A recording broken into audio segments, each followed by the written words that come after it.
in an uncertain world. You know, NIAPRS has been putting on webinars, basically 4 free webinars every month since April to try and help support our friends and colleagues throughout New York State and the entire nation, really, since COVID has sort of become what it has become.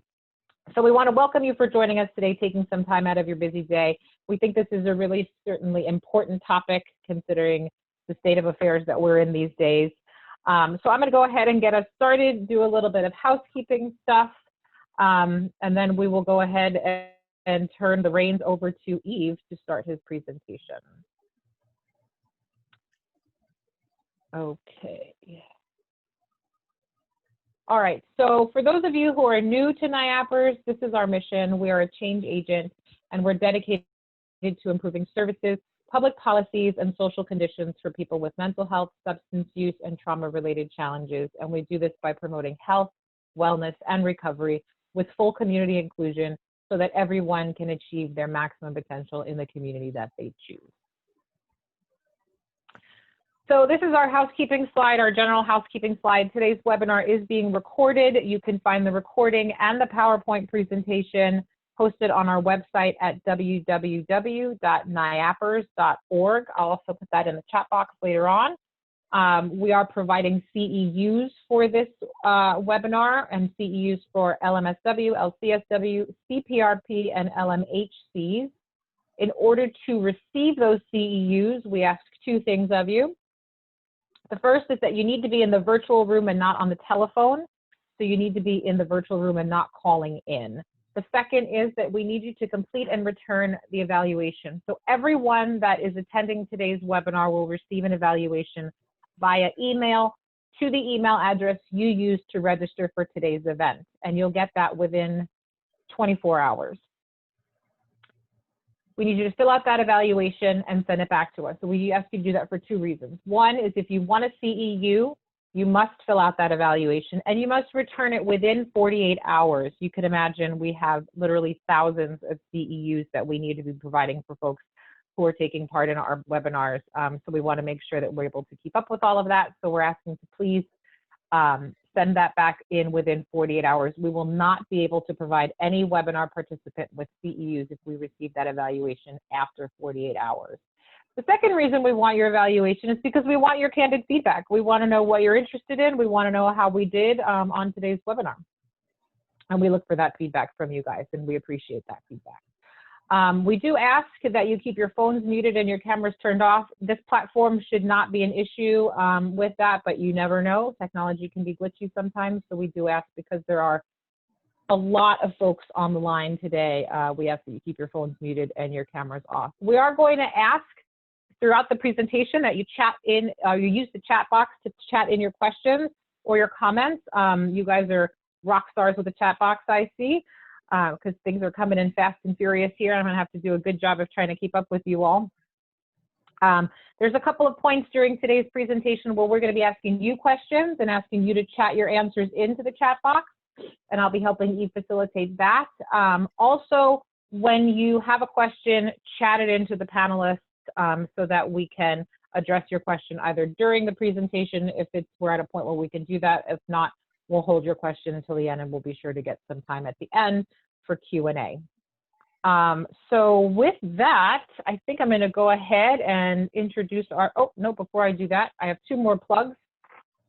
So the first is that we have our Start Your Workday Mindfully 5-minute retreat. So every day, our very own Ruth Cologne Wagner here at NIAPRS records and uploads a 5-minute mindful exercise to sort of get your day going and to get yourself settled and sort of grounded and ready for the day. So we've been doing that since April as well. And it's pretty awesome. Some of the stuff that Ruth does is great. Sometimes she's got guest speakers. So we ask that you tune in and just find that by going onto our website at niaprs.org, and it's right there on the landing page. Just click on Start Your Workday Mindfully to get access to that. And it's after, she also, we also have a whole listing of all of the ones that have been done previously. So you're able to go back and share those and look at those if you want through the archive. The Strive for 5 challenge is something that we also started back in April with our friends over at the Coalition for Behavioral Health. And basically, this is our way of asking folks to kind of check in with 5 people every day for the next 30 days and really prioritize the folks that we know that are living alone, who are in recovery, that might feel isolated or anxious. And if you're going to take on the challenge, we ask that you send us a message at the strivefor5challenge@gmail.com email address. And you can also use social media at hashtag NYStrive5. All right, so it is my pleasure now to turn this over to Dr. Yves Ades. So he's been providing training and technical assistance for the implementation of best practices that facilitate engagement with both high-risk and high-need populations. He prides himself on providing tailored assistance and guidance to nonprofits, working with them to manage the inevitable tension between the business of health and the art of caring. And I'm so pleased to introduce you to my good friend and a good friend of NYAPR's, Dr. Yves Ades. So Yves, I think you've got controls now. Okay. Or you should have controls. You want to give it a whirl? Yes. Perfect. There you go. Okay. So welcome, everyone. I look forward to spending the next hour or so with you this morning. So the title of our presentation today is Strategy in an Uncertain World. And I want to, do a full disclosure here with you. Before starting my consulting practice, I was a chief operating officer for a large nonprofit behavioral health organization in New York City.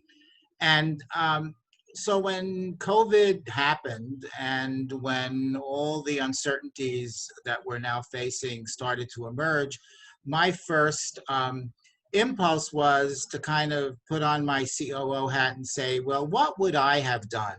Or what would I do if I was still in that role and still, in a position of making decisions and strategy decisions for a nonprofit behavioral health organization? And, there were some kind of very practical things that I came up with. But in the end, I really couldn't rely on my experience because I had never experienced anything like this. And I started to wonder, well, in behavioral health, there are certainly some unique things that drive that, that industry. But what could we learn from the business community? For years, when I was working as a COO and throughout the behavioral health world, we were being encouraged to adopt more of a business sense that, healthcare is a business, and in order to achieve the greatest sustainability, we have to think like a business and operate like a business, and we're going to be held to standards that businesses are typically held to. So I thought, well, in answering my question of what should I do, what would I do, how do I approach this pandemic and do the best for my organization, which is the fantasy or the pretend that I was doing, is I decided to go to the source.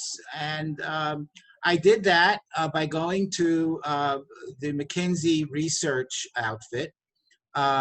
This is a world kind of gold standard for business research and consultation.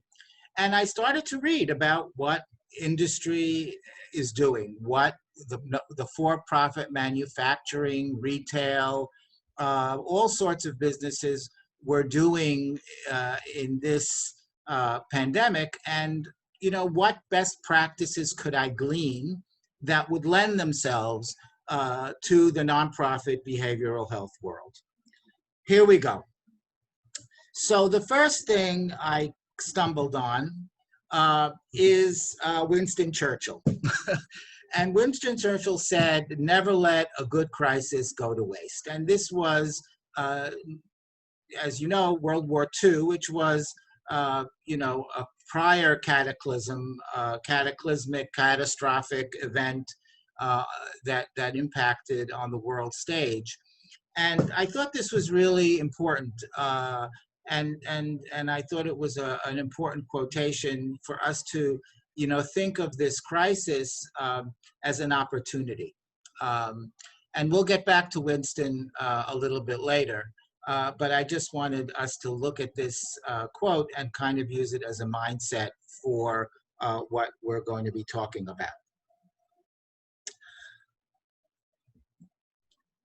So this is a quote from the CEO of the Cincinnati Children's Medical Center.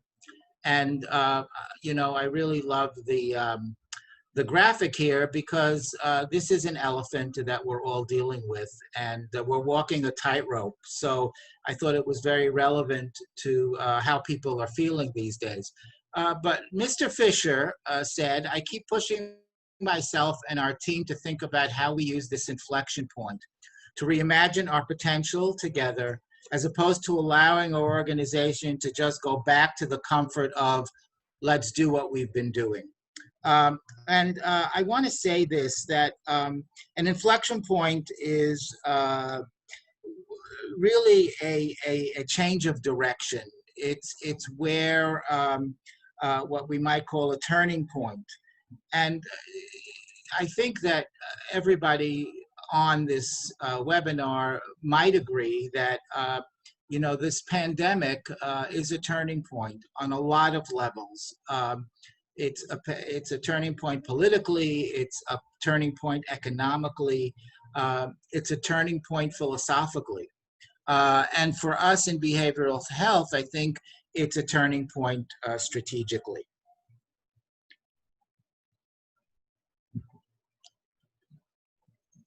So from McKinsey, as I spoke of earlier, COVID-19 has created an imperative for companies to reconfigure their operations and an opportunity to transform them. Now, McKinsey is not talking necessarily about healthcare, but healthcare fits in, and McKinsey does a lot of research in healthcare, which I'll share with you.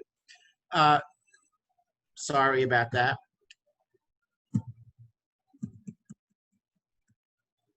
Oh boy, I'm trying to get control of the screen.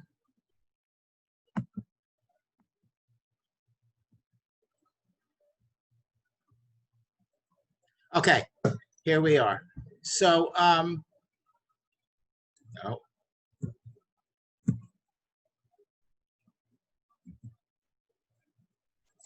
Okay, so it's not so much about preparedness for the next crisis. It's more about the lessons learned in responding to the crisis that can potentially strengthen our organization and communities. And I guess the takeaways here are, let's look at our lessons learned. Let's look at what lessons have been learned to strengthen our organization, to help staff and service participants see a different path to achieving what they need, and to change in ways that improve the health outcomes of the people we serve. So this is kind of the overview of approaching the moment. So what are the lessons learned? And this is only, a sample, because I'm sure that many of you have also learned lessons.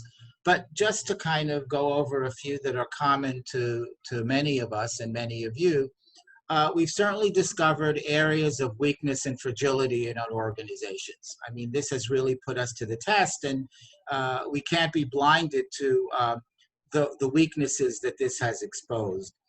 We've also learned the importance of frequent communication. I mean, this is a time where I know my colleagues were speaking to their staffs nearly every day, and sometimes 2 and 3 times a day, to address the needs of the consumers, to address the organizational issues. There was frequent collaborations because solutions had to come immediately. This was not, questions were coming up. How do we solve this? How do we do that? And they had to be immediate answers. people were empowered to problem solve and take initiatives. So, you know, the CEOs and the C-suite leadership couldn't be everywhere, and they had to actually give the reins to other people in the organization to solve and to come up with solutions. This was dependent, and there was a recognition on the power of quick and bold action. There was not too much time to think initially. One had to act very rapidly. And this relates to understanding and appreciating the value of common purpose and speed. Everybody was on the same page, everybody had the same interests, and working quickly was really the key.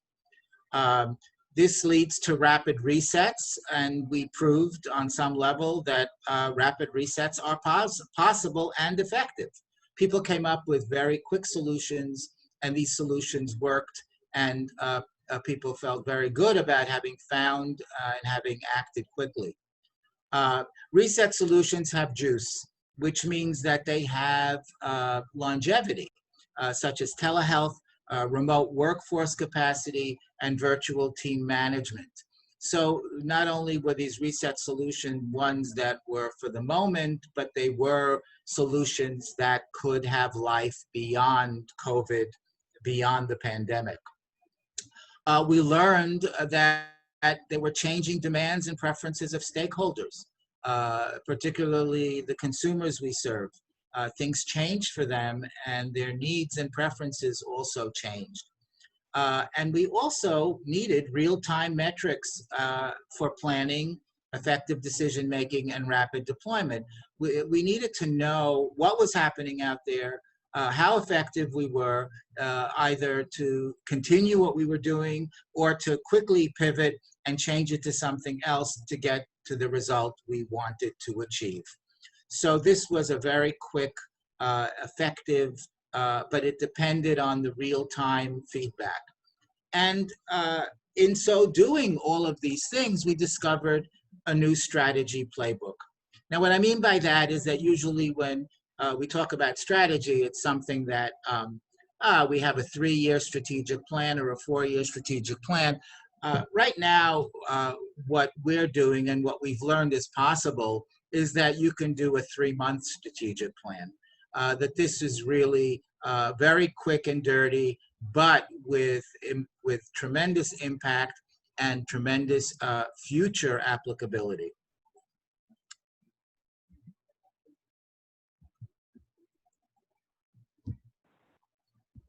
Okay. Oh boy. A little bit ahead of myself. Okay, so let's look at some examples from the for-profit business and industry world. And this is examples that I gleaned from reading through the McKinsey archives of the last 6 months. And some of the things that you'll see and hear are some things that we can certainly learn from. So, how well and how fast many companies have adapted, achieving new levels of visibility, agility, productivity, and end customer connectivity. So, look at the words here, you know, visibility, agility, productivity, and customer connectivity. These are all things that apply to us and to us in the behavioral health world. So, so let's look at some of the examples.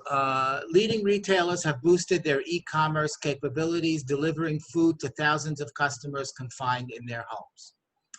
A healthcare provider abandoned its 2-year plan for the rollout of e-health services and deployed a new remote treatment system to thousands of patients in only 10 days. One automotive company found that manufacturing productivity actually increased when it introduced physical distancing measures. So go figure, that's an interesting one. And you know, there are lots of sort of reading between the lines of that one. But this is kind of an outcome that I didn't, that surprised me. Then another, after switching to daily planning cycles and gaining real-time visibility of their operations, managers don't want to return to the old cadence of monthly planning and metrics that led behind the situation on the ground. And this is really about the feedback, the speed, and the constant communication around the feedback, and the imperative to move quickly, and how managers really found that to be a better way to operate and a better way to work in order to get the results they wanted to achieve. So across industries, and this is a summary, companies are realizing that they can aspire to much more than simply a safe return to work. They want to take what they have learned during the COVID-19 crisis and create a new kind of operational performance. So the thinking, the mindset is changed. Now, certainly we are talking about, again, the common purpose and agility and speed and the capacity for quick pivoting. I'm going to now turn a little bit to, in the US and international healthcare, and this is more kind of relevant to us, what could we learn from them? So Teladoc Health, the largest US standalone telemedicine service, reported a 50% increase in service in the week ending March 20th and is adding thousands of doctors to its network. So this is the telehealth question, and the investment that is being made in this practice as something that is going to last. The Federal Communications Commission is spending $200 million to improve connectivity between patients and virtual healthcare providers. Well, that's an indicator right there of investment. The U.S. Department of Health and Human Services has increased reimbursements for telemedicine and enabled cross-state provision of virtual care. On the global front, Sweden's KRY International, one of Europe's biggest telehealth providers, reported that registrations were up more than 200%. And in France and Korea, both of these countries have changed regulations to ease access to telemedicine, not unlike what we've seen here, and particularly in New York State. With a vaccine or treatment months away, patients and healthcare providers have good reason to expand virtual interactions. So here, this is kind of taking ourselves out of our bubbles and seeing that the world around us in healthcare is also moving in certain directions.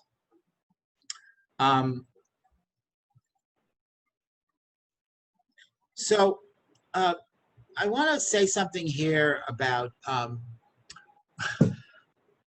what this means. And, you know, these things have a life that's not that old. I mean, all of this has happened in the last 5 months. You know, so when you're reading these events, or when you're reading these moves on this very high level of industry, of manufacturing, and then even of healthcare, you see that there is a theme, and I hope you see that there is a theme, and the theme is adaptability. And you know, as I was preparing this presentation, I remembered some point in my education having heard a quote by Charles Darwin. And the Charles Darwin quote goes something like this: "It is not the strongest of the species, nor the most intelligent that survives. It is the one that is most adaptable to change." So anyway, what was interesting is that as I was thinking of putting this quote into the presentation, and so I went online to find the exact words. And what I found is that there's actually no evidence that Charles Darwin ever said that. In fact, it's been fact-checked, and in none of his letters or publications or conversations has that quote been found. So, you know, take it as you will. I like to think that Charles Darwin, at the very least, might have thought that. But the point here is that adaptability is really an important thing to consider in terms of sustainability in the post-COVID era.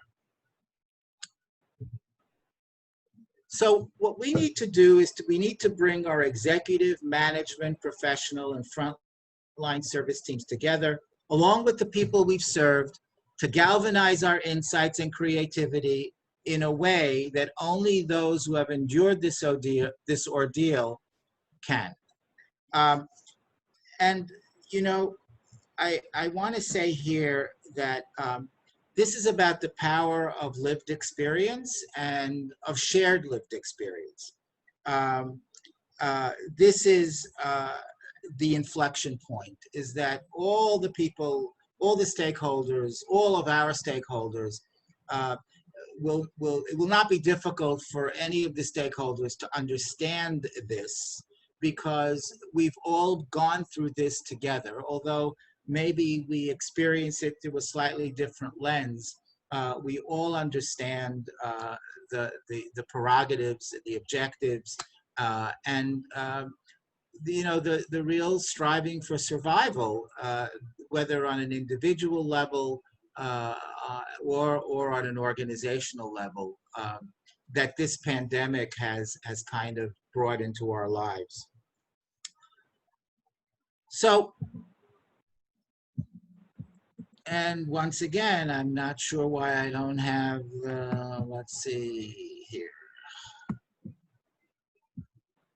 Okay, so having said all that, there are, as most of you will agree, inevitably obstacles.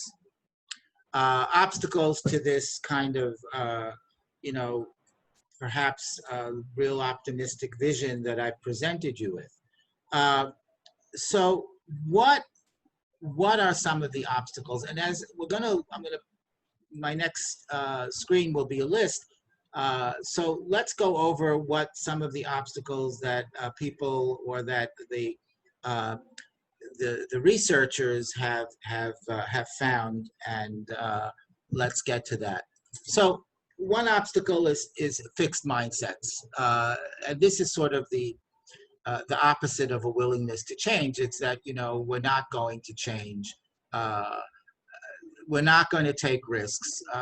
You know, as calculated, this unwillingness to take risks can be an obstacle, as is the unwillingness to challenge implicit and explicit policies. This is that old, you know, the quote from the CEO that I had earlier, going back to the way things were, rather than learning from what we've done and moving forward with changes that seem to be necessary. Another obstacle are bureaucratic chains of command, where the bureaucracy is so thick that you can't do anything. This is certainly an obstacle to the speed and the rapid pivoting that that is really what has made a success for a lot of organizations in managing the pandemic and achieving continued positive results. The disconnect from changing needs and preferences of critical stakeholders, whether they be the payers, our employees, or our clients, that we're not paying attention to those things. The failure to care for the workforce with genuine acts of appreciation and recognition. Well, you all know, or some of you, at least all of you in New York, know that, you know, for the last 4 months, 5 months, you know, 7 o'clock, everybody sticks their heads out of their windows and to thank the essential workers. Well, that's good, and that's certainly something that is important for the community. But within the community and the workforce of individual organizations, is there any kind of intentional policy in the organization to demonstrate appreciation and recognition of the workforce? Another obstacle is the failure to promote and sustain agility, keeping things simple, reducing complexity so that, simple things are easy to maneuver, complex things are more difficult. And so keeping things simple so that in the event of the next crisis, they can be sort of fine-tuned or retuned to meet the needs of that crisis. The failure to appreciate the power of the collective lived experience of stakeholders in the change process. And that is listening to the experiences of folks around us and using their input in coming up with our solutions. Failure to see beyond the immediate. So, this is important because one thing that might happen is that we might get so stuck in the moment that we're not really thinking generally to the next 3, 4, or 5 disruptions. And, disruptions these days are not unusual. We have frequent weather-related disruptions. We have, other kinds of disruptions that what we've learned in this pandemic will certainly be useful in addressing the disruptions of the future. The failure to recognize the vital importance of workforce reskilling.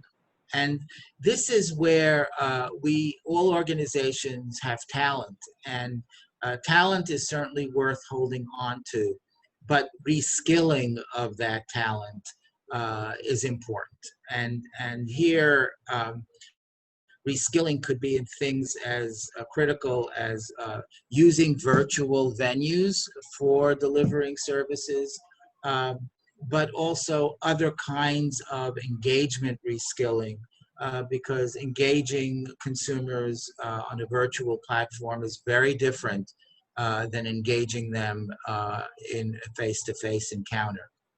And last but not least, attending to the customer journey. What do our consumers, what is their experience, and how do we use their experience to rethink the way we deliver services?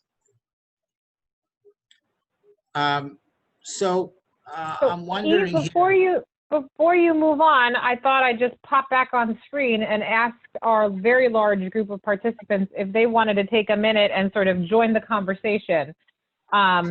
So the question we have for you today, or the first question we have for you for the chat box is, what other obstacles can you identify or have you gone through and perhaps overcome that you might want to share with us? So we want you to use the chat box and type that in, and I'm going to go ahead and see what we come up with.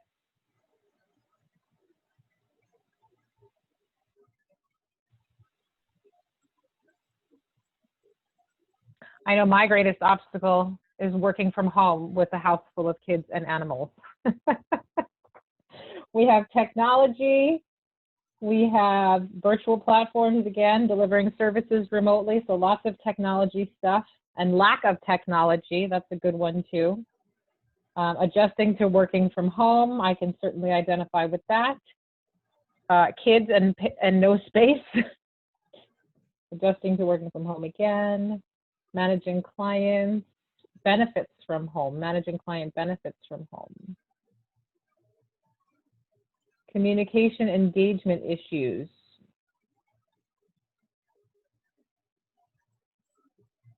Lots of stuff coming in. Lack of Wi-Fi. Yeah, I just saw one that struck me, that, supervising virtually. Yeah. So we have some themes here. Technology issues are an obstacle, so that's something. And then working from home seems to be something that a lot of people are claiming are obstacles. And the other one that I'm seeing come up is managing that work/home life balance. Lots of folks struggling with that one. And I do want to just add, if you go back onto the NIAPRS website, we actually have, I think there are 2 pre-webinars that we've already produced, and they're recorded, and you can find them online on Supervising from Home. So that might be helpful for some of you. It's essential to have a schedule every day, to have healthy boundaries. Yeah. And recreating trust. Yeah, and that sort of, those are engagement issues. And I just want to say here that usually when we talk about engagement, we talk about, you know, the practitioner engaging with the client. But I'm also looking at engagement as the organization engaging with their employees. And so many of these things have to do with people who are delivering services and who are finding it challenging to do that. And you're all sending in all the things that are missing. And so is there a platform in your organizations for, here, isolation among workers just came in. So are there things that organizations, the CEOs, the leaders should be thinking about? So what do we do to address this issue of isolation? What do we do to address this issue of what I've heard it called Zoom fatigue? You know, you know, how do we help our workforce kind of manage this new way of doing business? And it's not all it's cracked up to be. I mean, there are lots of issues. You know, there's sort of the convenience of working at home in that you don't need to take transportation, but there's also so many things that are missing.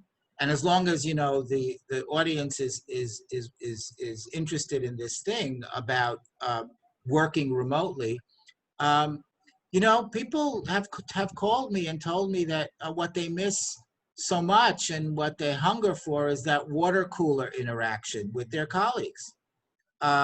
You know, when you're working in an office, you know, you have contact with your supervisors, perhaps with your colleagues. That is fueling. It's energizing. But when you're home, that goes away. So could we be thinking about that? Could our strategy include how to address these missing things for the workforce? And I just want to tell you, I was recently having a conversation with the CEO of a behavioral health organization, and we had just this exact conversation. And his solution, or one of his solutions, was that once a week, the office holds a Zoom lunch, and whoever wants to participate, just to sit and literally share a virtual meal and just talk with each other for a half an hour, not about work. They do that once a week, and it's apparently been very helpful for their staff. Just to connect. I want to thank, you know, these things came in sort of at a very rapid speed. Lightning speed. At lightning speed. So, you know, we'll be looking through can we look through these? Can we save these or, yeah? Yeah, we can send you the chat box. We record the chat box and that'll send it to you afterwards. The only other thing I wanted to mention before you move on, Yves, just for folks listening in and watching today, many folks have been raising their hand, but because we have almost 700 people on the line today, because we have so many people online, it's really just not possible for us to unmute you. So if you have something to share, please just use the chat box to do that, okay? Thanks to everyone right. for chiming in. All right, so given all of this, and you know, this may be redundant a little bit because we've just had a fairly interesting conversation about it. It's, you know, what should behavioral health leadership ask themselves? So the first thing, you know, is to do what I did, which is to ask, what would an outsider do? And then where should we be aspiring higher and faster? What beliefs or long-held assumptions do we need to reset with stakeholders to do this? What do we need to stop doing to allow the space for thinking bigger and moving faster? How can we sustain the workforce loyalty, dedication, and performance?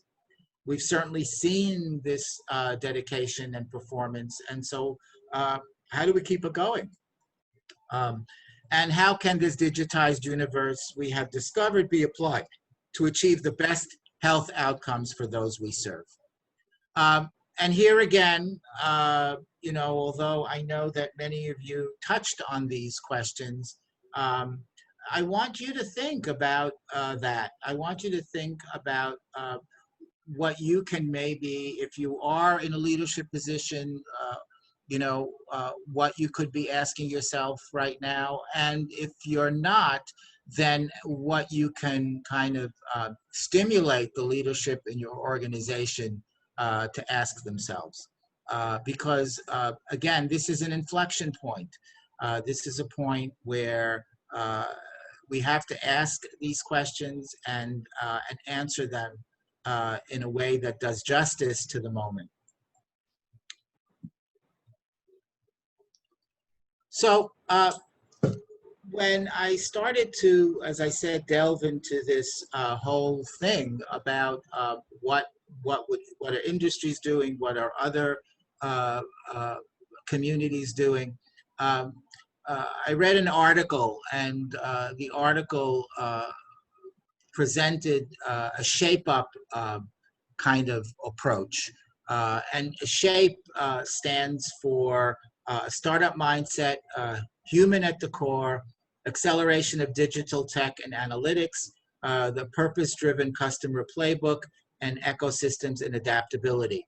Now, this was not necessarily kind of conceived for the community that I'm talking about, but it certainly has relevance.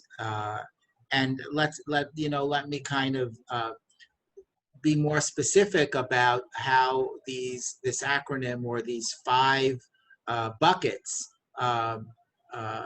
can be applied to behavioral health in the nonprofit sector. So a startup mindset favors action over research and testing over analysis. It's one that encourages agility and accountability, such as daily team check-ins, frequent 30-minute CEO reviews, and twice a month 60-minute reviews. Now, these are things that procedures and policies and actions that have been key for the survival and the sustainability of very large organizations, and can certainly be applied to all organizations, and in our sector in particular. This requires effort and rigor, but it seems to have a very effective result. Human at the core. So what does this mean? Leadership will need to rethink their operating model based on how people work best. And we've been talking about hybrid models. I know, certainly the school, opening up schools has been a big question in New York City and in the rest of the country. And so, thinking about how students work best, how teachers work best, but certainly for us, this is a conversation that I think we need to be having in terms of our workforce and the consumers we serve. We need to invest and assess workforce reskilling needs. What makes our workforce work most effectively.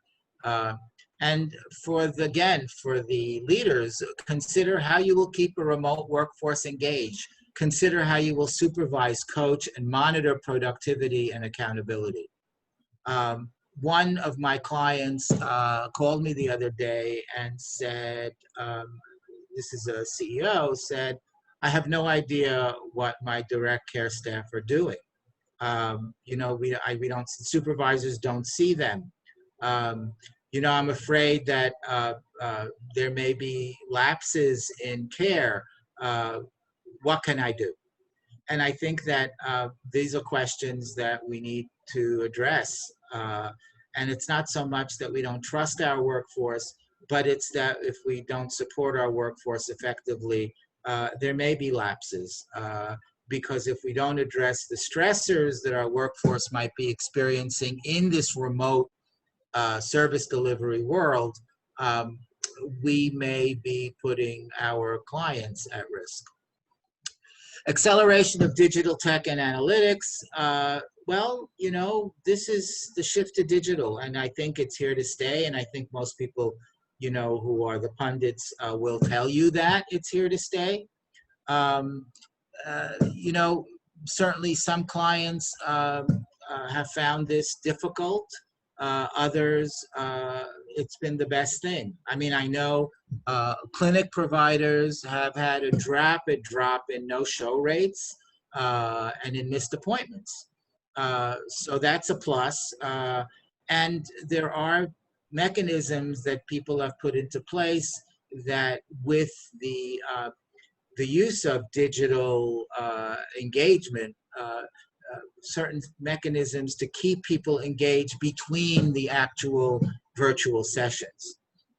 So uh, one of the things that certainly people need to think about is the redesign of online self and provider referral and intake. Can these be done easily online? And this means looking at every organization's website and how people can kind of enlist and subscribe to their organizations, and for staff and resident and clients, self-scheduling and rescheduling and other kinds of self-help options. So there's a lot of potential here for improving health outcomes.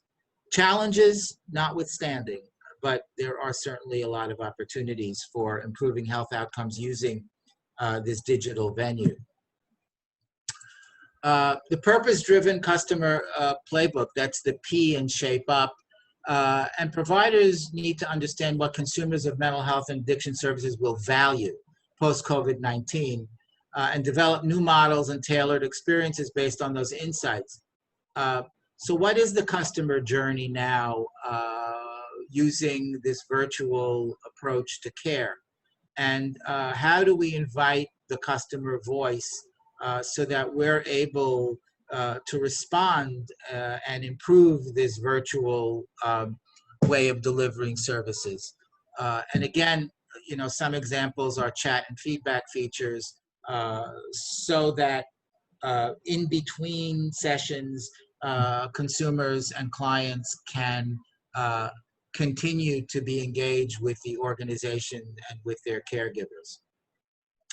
So in terms of adaptability, this is really more about what happened during the first few weeks of COVID with PPE and not being able to get PPE, and for housing providers in the audience, making sure that food deliveries were going to be made, and making sure that all sorts of consumables would be accessible. And this really, this is totally borrowed from the world of industry and manufacturing. But, maybe it's important for providers of behavioral health services to think about collaborations with partners up and down their supply chain, and how to prepare should there be another disruption, so that residential services, supportive housing and shelters can continue to get their supplies and operate. And so this is a kind of a real out of the box, but conversations with suppliers now should be had about how to prevent potential gaps in the access to needed supplies. So some other behavioral health provider considerations. Well, with a lot of people working from home and the possibility of continuing in a virtual world, how much physical office footprint do you need? People are thinking about downsizing. Do you need as many offices in your clinic? There are lots of things here that need to be considered. And in terms of service delivery, could there be expansion of your services into other markets which need those services? Because with a virtual approach, geography is no longer an obstacle to market, to access to markets. So this could serve to two things. One, if you need less real estate, less physical space for offices, you save money in rent. And if you increase productivity through expansion, and that results in additional revenue, you can use that to improve your organization's cash and liquidity position. And I'm not, a CFO, and I don't usually talk about cash and liquidity, but I certainly can appreciate that, all providers in behavioral health are really working and operating financially on no margin. And so looking at the sort of a strategy now to think about improving your money in the bank for a couple of reasons. One is perhaps to invest in technology that can sustain sort of the expansion and the increased revenue, but also having money to invest in staff training and in other kinds of investments that can ultimately result in improved health outcomes for the people that you serve. So that's the shape up, which takes us to the next slide, which talks to how we go forward. And I want to talk about the difference between to be and to do. We're usually put a lot of attention on to do, and that's not to minimize that. There's a lot to do, but I think we need to also focus on to be. How what we do, the things on our to-do list are going to enhance what we're going to be, or how those things kind of fuel where we're going and what we aspire to be. So this is very prescriptive, what you're about to see, and it is a reset and kind of also the takeaway for today's presentation. It's sort of, these are the to-dos to get to the to-bes. So review operational policies that inhibit timely response to urgent need and cultivate faster decision-making among leadership. The COVID-19 crisis has demonstrated how clear goals, focused teams, and rapid decision-making have replaced organizational bureaucracy. This is huge. And this takes a lot of self-searching and a lot of energy, because it really is the point at which you say, we have to stop doing some things and we have to get out of our own way in order to get to a place where we can pivot quickly and we can respond effectively to the forces, and sometimes the forces outside of our control. Which leads to the question of leadership. And, and maybe we need to look at leadership outside of the more traditional C-suite, and to think about kind of promoting leadership potential in the rest of the organization and on other levels, on every level of the organizational hierarchy, to cultivate creativity and to invite ideas.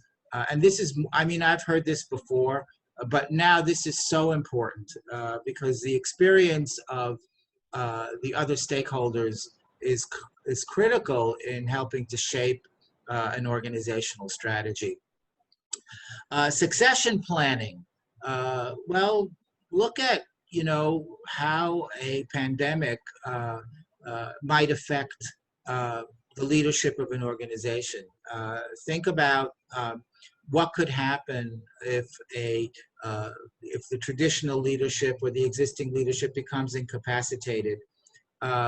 is it possible to create a broader succession plan to be more adaptable in the possibility of future short-term disruptions?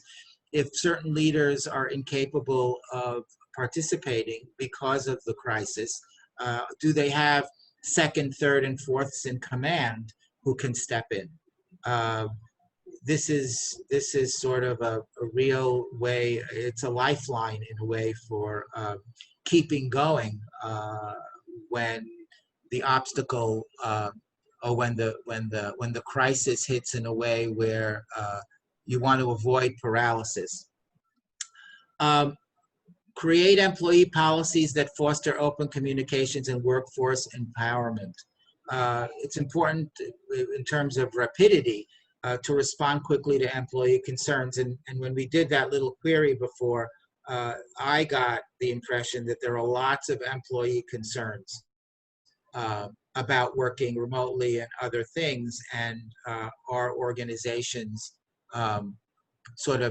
do they have the mechanisms to hear that and then to respond to it? Next is to redesign external communications to be able to hear what the community is thinking, and also for marketing strategies if the organization feels that there is a potential for expansion outside of their markets or their existing markets. Can they begin to deliver services in other communities that need those services? Coordinating communication among and between agency departments. And this is sort of the undoing the silo effect of many organizations where departments don't talk to each other. And, other than when the CEO brings in or calls a meeting of all the departments. But we're talking here about mechanisms where departments are sharing, where there's a kind of a rigor about sharing, interdepartmental sharing, so that everybody's on the same page around what's going on and what the direction is. And this really prevents kind of the results of miscommunication or no communication. Reskilling the direct care workforce, with the use of technology, that came up as an obstacle in your comments earlier. Using the medium and technology to facilitate engagement in care for some people who would otherwise not have engaged in care, but certainly improving it for people who are engaged in care in a way that makes their journey a more pleasant one and a more satisfying one. So this is something that requires thought and attention, and quickly, because we don't want to let it lag and lose the energy that exists right now. Workforce roles. Okay, this is something that was very interesting. I was hearing from my colleagues that, a lot of people, first of all, a lot of organizations had people who got sick and who couldn't come to work. And then there were a lot of people who really were working from home, but whose jobs were such that they needed to be in the field, and it sort of strangled them a little bit in being able to do all that they needed to do. So a lot of organizations pulled in the assistance of existing staff and gave them other responsibilities. And it worked really well because, first of all, a lot of people have talents that are not noticed, and a lot of people have an interest in doing other things. And so can we start thinking about people as having more than one potential for working, and then, first of all, inquire as to what people's interests and other skills might be, and then keep that handy. And in the event of a crisis where the person hired for the job can't do it, you can reallocate that responsibility to someone who not only has the skills to do it, but also would welcome doing that, and would welcome the opportunity to contribute in that way. So that's a certainly something that I've never experienced in my 30 years in looking at staff in that flexible way. Of course, attending and responding to the feedback of consumers, and are we getting that feedback? Are we deliberately looking for that feedback? Um, uh, Certainly, our staff can give us information because they have experience with our consumers, but I think we need to hear it from the consumers themselves. What has been their access and engagement experience? Uh, what do they expect going forward? What do they want now that they've sampled this new way of getting services? What works, what doesn't? We need to hear that on a real-time basis. This idea that we've had for years of doing a consumer satisfaction survey annually, that doesn't really cut it. We really need to have much more. It's like, you know, I know I'm going to date myself now, but I'm a AAA member, right? So I've had it for 30 years. And AAA, you know, in case your car breaks down, they'll come, they'll change a tire, they'll give you a new battery, whatever. And, you know, I don't really need it that much because cars are much better these days than they were when I became a AAA member, but I've used it a couple of times. And so I keep the subscription. But, you know, every time I use them, within a half hour, I get a text message or an email asking me about my experience, asking me about was the service person polite? Did I get what I wanted? Was the wait time too long? And you know what? I think we need to do that. I think we need to get, especially now, where that feedback is so important for us to shape how our organizations are going to function in the future. And do we have the mechanism for doing that? I think that's an important, it's a very important piece of the, it's a very important driver for our work going forward. And then there's the sort of environmental thing about, you know, if we continue to have a sort of a site-based service delivery approach, what do we need to put in there to make people feel safe and free of distress? And this isn't only about, you know, catching a disease or a virus, but this is sort of in general, safety. I mean, people these days are going to emerge from this, you know, even when it's over, when it ends, which hopefully will be soon. People have been traumatized. I mean, people are going to have all sorts of reactions to being outside, to being with other people.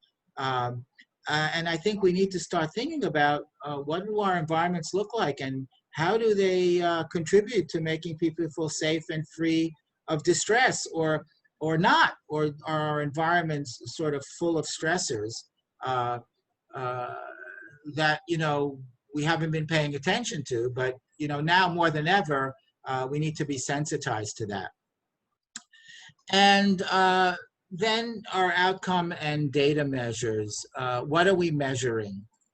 We need to figure out right now which service delivery approach works best with which group of people.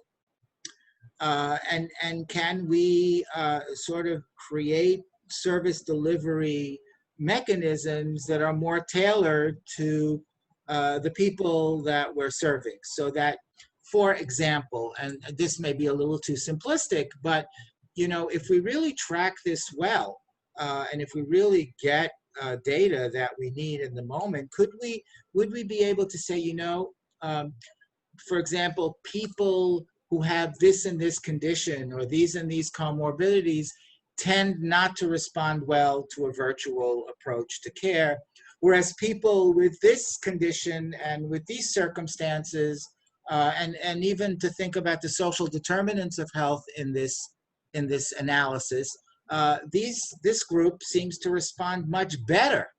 And we can, so this is about getting data and outcome measures that relate specifically to how we deliver services. As an example, for us to be able to tailor service delivery using a variety of approaches that will produce or that will result in the best health outcomes for the people we serve.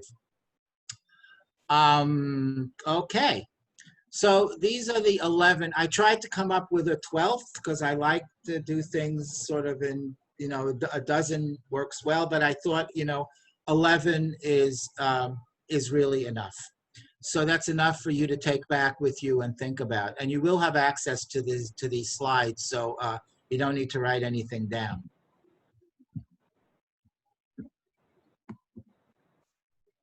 Okay, so back to Winston. And Winston also, Winston also said, a pessimist sees the difficulty in every opportunity, an optimist sees the opportunity in every difficulty. And I'm going to leave you with that because that really, when you think of Winston Churchill, it's World War II, and as I said earlier, it changed the world. That was an event that changed everything from the workforce to technology, to rapid deployment, to rapid production. We still talk about acts of Congress during the World War that are still available today in terms of responding to crisis. So keep this in mind, be an optimist. And, I know sometimes it's hard in this environment to think positively because there are so many things right now that are troubling. But I think that optimism now is probably more important than ever before. And generate that optimism amongst your colleagues, amongst your leadership, because there are opportunities here, and I hope that what you've been listening to for the last hour has helped to see that, and to think about strategy in a very different way now than you have in the past. So we're going to open it to questions that I will try to answer, and if we don't get to your questions, we'll try to figure out another way to respond. And this is my favorite. This is my favorite slide of all. All right, thank you so much, Yves. We do have some questions that came in, but before we go to those, I just want to take a second to thank everyone for the very robust chat box conversation that has been taking place throughout. Lots of people sharing information about what works for them, what's worked at their agencies, people talking about how they communicate internally using Microsoft Teams, using other apps. So really great information that I think many of you have at least communicated that you found really helpful. So thank you for that. Do have a few questions that came in, and I'm going to keep looking at the chat box while we do this. But the first question is, I want to get started with a Shape Up plan. So how do I start, and who should be in the virtual room? Okay. All right. So first I would say, get a representative from every level of your organization to be in the room. And I don't know who asked the question, if it was a CEO, C-suite person or not, but okay.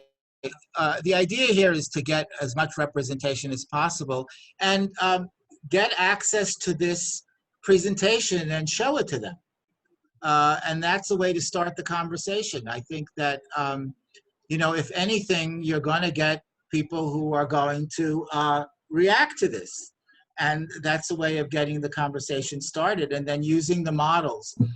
The other thing I would say is, go to McKinsey and start reading some of the articles about the pandemic. There's a whole archive of articles, which is what I did where I went to kind of get myself thinking. So you might want to go to the source, but you don't need to. You can use the distillation that I prepared for you in these slides. Awesome, thank you. And many people are actually asking about will the slides in the PowerPoint be available, because they do want to show it to their team. So the answer to that question is yes, if you didn't see it in the chat box. Eileen, our office manager, will be downloading the recording and uploading it to the NIAPRS website within a day or so. So just check back for that, and you'll see the slides as well as the recording on the website. And while we're talking about the website, I just want to give a shameless plug. So NIAPRS has 2 more webinars this month, coming up this month, one next week and one the following week. So we do encourage you to go to the website and register for those as well. Next week's webinar features a panel of CEOs from around New York State talking about what they've done to be strong leaders in their organizations during this time. And then our last webinar of the month is on the 25th, and that's actually that's a human resources webinar talking about returning to work. So we encourage you to check into those and register for those and share those with your staff as well. So another question, actually lots of conversation around shifting to technology and the challenge that people have faced with shifting to technology and having to adapt very quickly. It's been a huge hurdle as well as a strength for many organizations. And they'd like to know if you have any ideas about what other things they need to sort of reinvest in to provide further services for the future. So if I'm not sure I understand the so question. Like aside from technology has been a large barrier that many folks have been able to overcome. So aside from technology, what else do we need to reinvest in to kind of keep us moving towards the future? Okay, well, one thing that reskilling thing is about investing in training. Good point. You know, I mean, everybody was thrown into, okay, we can't use our offices anymore and everybody's going to have to deliver services virtually. Well, that's not as easy as it sounds. And having people working from home is not what people think it is. It's not, oh, there's this, I'm home and I'm comfortable and I don't ever have to get out of my pajamas to do my job. No, it's very hard to work from home.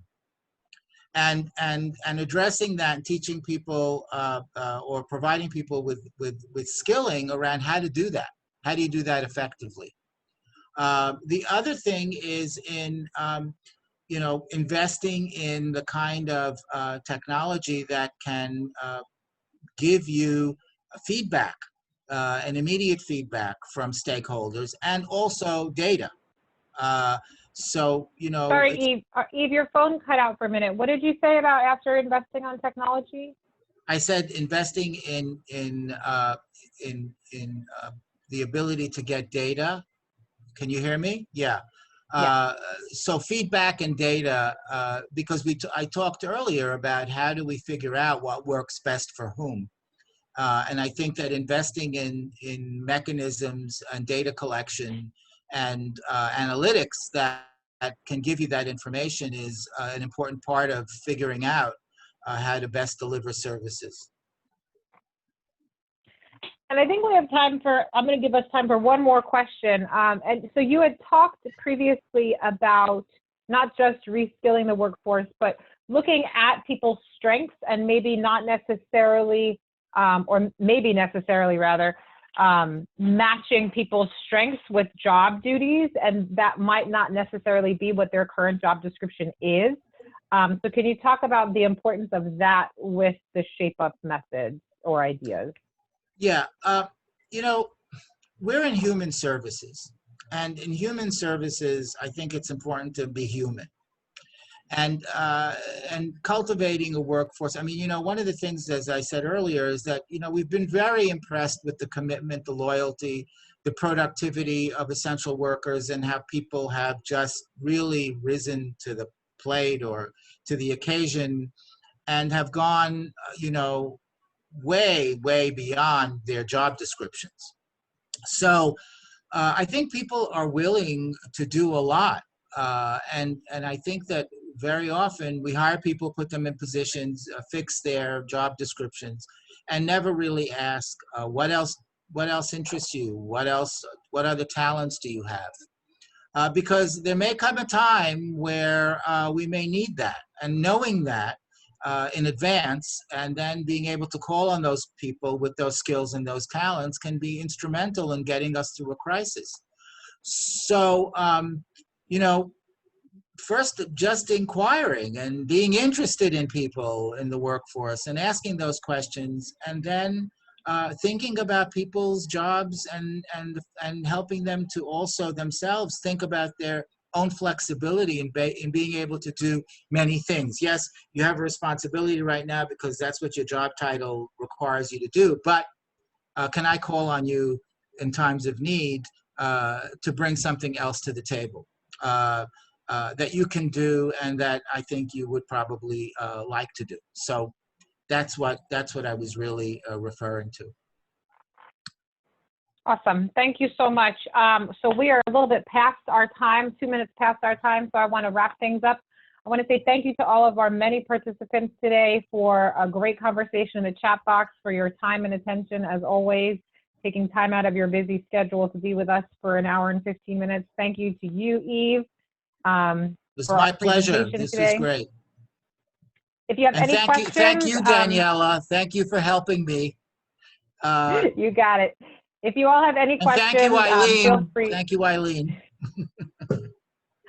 I was just going to say, if any of you all have any other questions that you didn't see answered or anything, feel free to reach out to Yves. His email is on the PowerPoint, and the PowerPoint will be uploaded to our website within a couple of days. You can also reach out to us in the office if you have any questions. And we hope to see you again next week in our next webinar. Have a great day, everybody. Stay safe. Be well, everyone. Be safe and be healthy. Take care.